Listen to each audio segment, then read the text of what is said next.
access in the healthcare system. In the lead up to the recent federal election, our union was so concerned about a then future coalition government's plans for healthcare that we made a TV commercial which tried to warn voters that a Tony Abbott-led government would take us down the path of the American healthcare system. This action upset a lot of people. We were accused of scaremongering. We were branded as liars because we dared to say such a thing. But we are barely past the first 100 days of the Abbott federal government, and the proposals to erode our health system have begun.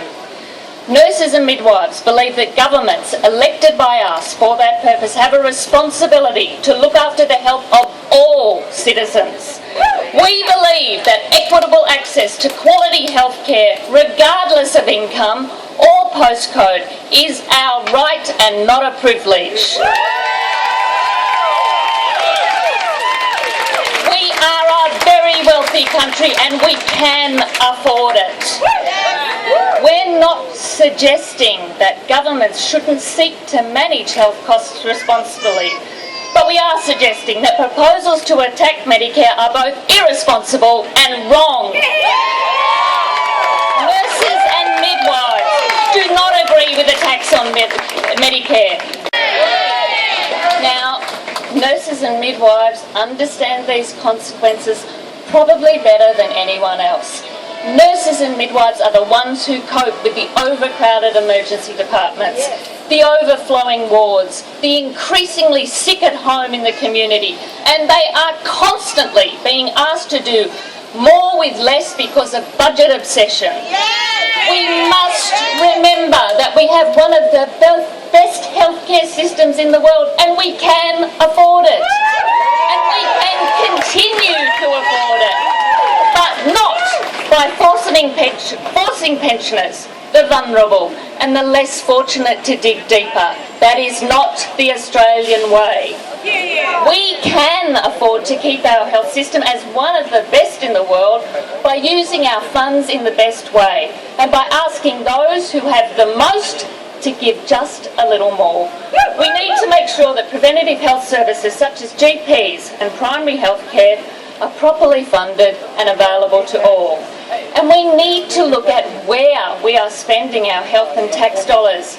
As taxpayers, we fund the health system. We should get to say where the money is spent. Now, as Sally said, the proposed co-payment would apparently save $750 million. This seems like a lot of money. But the federal government currently gives more than $5 billion every year to health funds to subsidise health insurance premiums, and they have just agreed to let insurance companies increase their premiums by another 6%. The maths seems simple to me. There's plenty of savings there. Nurses and midwives have another idea that could work to ensure the sustainability of our healthcare system. It's called a financial transactions tax. Now, this is not a tax on ordinary people. This is where those who deal in the speculative economy, now we're talking about the people who are largely responsible for the global financial crisis, would pay a 0.05% tax on transactions which reap them massive individual wealth. The tax would be almost insignificant to their overall wealth, but would result in billions of dollars in tax revenue.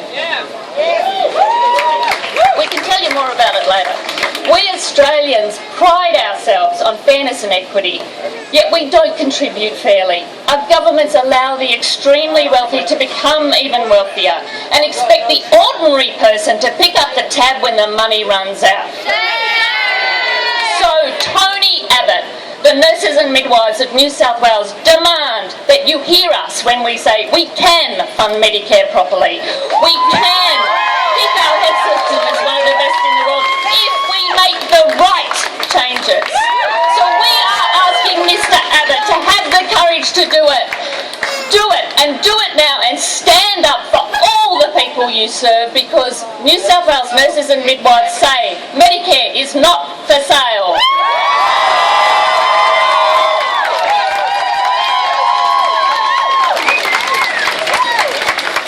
Thank you so much, Annie, for those inspiring words to those people who work on the front line and see exactly what will happen when these things come to pass.